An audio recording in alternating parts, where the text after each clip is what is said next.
አፍሪካ ዩኒየን ሽብርተኝነትን እያበረታታ ነው ይላል ፕሮፌሰር ዋፉላ ኩሙ።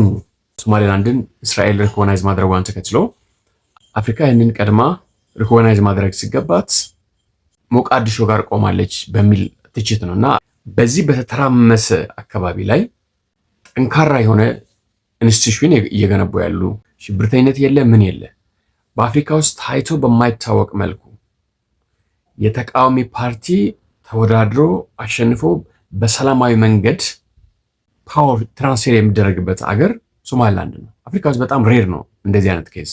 በጣም የሚገርማችሁ ነገር የቀድሞ የሶማሊያ ፕሬዚደንት ሙሴ በሄ ከኢትዮጵያ ጋር ሜሞራንደም ኦፍ አንደርስታንዲንግ የተፈረሙ ማለት ነው እርሻ ውስጥ ነበር፣ እርሻ እያረሰ ነበርና አሁን በስልጣን ላይ ያለው እሱን አሸንፎ ወደ ስልጣን የመጣው ፕሬዚደንት ጭሮ ማለት ነው ደውሎለት እንደዚህ ሪኮግኒሽን አግኝተናል ሲል ከእርሻ ጫማውን ሳያደርግ የሮጠ ነው ወደ ቤተ መንግስት ሄደው ኮንግራጁሌሽን ለማለት።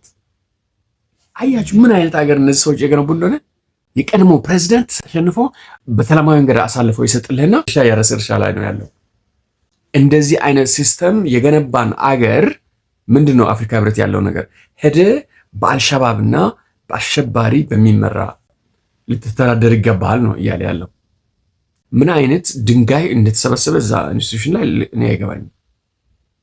ምርጫ የማያውቅ ጎሳ ተተብትቦ የፈረሰ ሀገር ውጥንቅጦ የወጣ ሀገር በዚህ ጋር አይኤስአይኤስ በዚህ ጋር አልሸባብ በዚህ ጋር አልቃይዳ እየተባለ ጠቅላላ ለአፍሪካ ለምስራቅ አፍሪካ ነውጥ ምክንያት የሆነን አካባቢ በዛ ውስጥ ሶማሌላንድ ይሄ ዲሞክራሲያዊ ሀገር እንዲመራ አፍሪካ ህብረት ፈርዶበታል።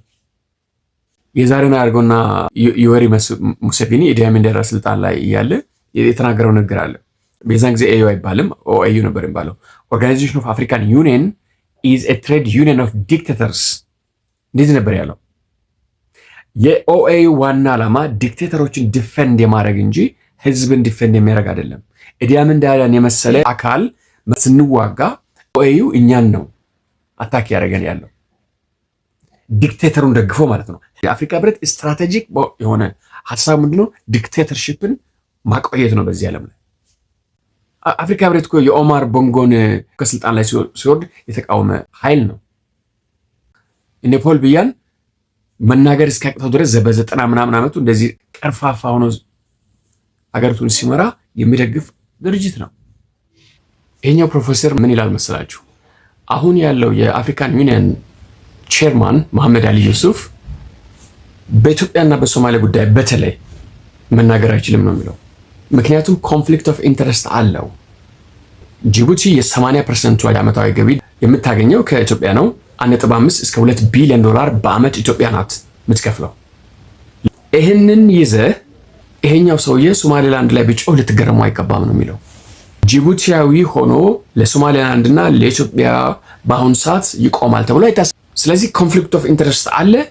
በተለይ ዲያስፖራ ላይ ምሁር ነኝ፣ ፖለቲካል ሳይንስ ነኝ፣ ኢንተርናሽናል ኦርጋናይዜሽን ሰራለሁ የሚል ይህንን ቮይስ ማድረግና ኢትዮጵያን መደገፍ ባልቻለበት ሰዓት ላይ ይሄ ሰውዬ እያነሳ ያለውን ነጥብ በጣም ነው የሚገርመኝ። አንደኛ ምን አለ? ለምንድን ነው ኤርትራ ሪኮግናይዝ ያደረጋችሁት ሶማሊላንድ ሪኮግናይዝ የማታደርጉ ከሆነ? ለምንድን ነው ደቡብ ሱዳን ሪኮግናይዝ ያደረጋችሁት ሶማሊላንድ ሪኮግናይዝ የማታደርጉ ከሆነ? ስለዚህ ሶማሊላንድ ልክ እንደ ኤርትራ መብት ሊኖራት ይገባል። ከኤርትራ ምንድነው የተሻለ ዲሞክራሲ፣ የተሻለ ልማት፣ የተሻለ ሰላም ያስመዘገበች አገር ናት። ዋናው ፖይንት ምንድን ነው? አፍሪካውያን ወደ ቀልቡ ተመልሰው ሰላምና ልማትን ሪዋርድ ማድረግ መጀመር አለበት። ሽብርን ሪዋርድ ማድረግ፣ ዲክቴተርሺፕን ሪዋርድ ከማድረግ ተላቆ ለልማት ለሰላም እውቅና መስጠት መጀመር አለበት አፍሪካን ህብረት። ይሄ ለማድረግ ደግሞ ጥሩ ኦፖርቹኒቲ የሆነው ማን ነው? ሶማሌላንድ ነው። በዲሞክራሲ አሳይተዋል፣ በልማት አሳይተዋል፣ በሰላም አሳይተዋል። ኤርትራ በዲሞክራሲ አላሳየም፣ በልማት አላሳየም፣ በጸጥታ አላሳየም። ሜስ ነው። ኤርትራ ሲሆን ወደ ሮጠር ኮንግረስ ታደርጋለህ። ሶማሊላንድ ላይ ሲሆን ደግሞ የ1964 ታሪክ ጠቅሰህ አልሸባብና ከአልቃይዳ ጋር እኩል አንድ ላይ መግለጫ ታወጣለህ። ምን አይነት ሀሳብ ነው? እንዴት ነው አፍሪካ ህብረት ከአልሸባብ ጋር አንድ ላይ መግለጫ ሊያወጣ የሚችለው? ተመሳሳይ